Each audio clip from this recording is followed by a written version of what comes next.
ಪ್ರಭು ಕ್ರಿಸ್ತರಲ್ಲಿ ನನ್ನ ಒಲುವಿನ ಸೋದರ ಸೋದರಿಯರೇ, ಇವತ್ತು ನಾವು ದೈವಿಕ ಕರುಣೆಯ ಭಾನುವಾರವನ್ನು ಸಂಭ್ರಮಿಸುತ್ತೇವೆ.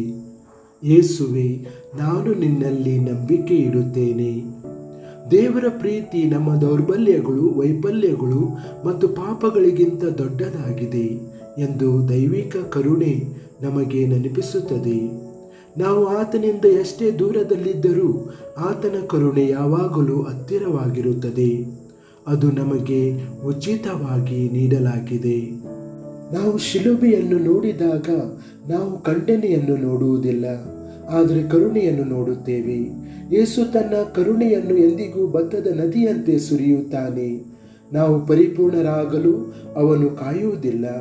ನಾವು ಇರುವಂತೆಯೇ ಬರಲು ಅವನು ನಮಗೆ ಆಹ್ವಾನಿಸುತ್ತಾನೆ. ಅಪರಾಧ, ಭಯ ಅಥವಾ ಸಂದೇಹದ ಕ್ಷಣಗಳಲ್ಲಿ ದೈವಿಕ ಕರುಣೆಯು ನಮ್ಮನ್ನು ನಂಬಲು ಕರೆಯುತ್ತದೆ.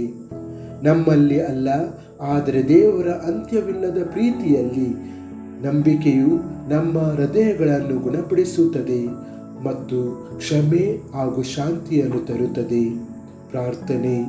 ಯೇಸುವೆ, ನಾನು ನಿನ್ನ ಕರುಣೆಯನ್ನು ನಂಬುತ್ತೇನೆ.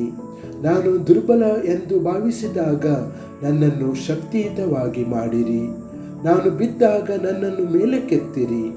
ನನ್ನ ಹೃದಯವನ್ನು ನಂಬಿಕೆಯಿಂದ ತುಂಬಿಸಿರಿ ಮತ್ತು ಇತರರಿಗೆ ಈ ಕರುಣೆಯನ್ನು ತೋರಿಸಲು ನನಗೆ ಕಲಿಸಿರಿ. ಆಮೆನ್.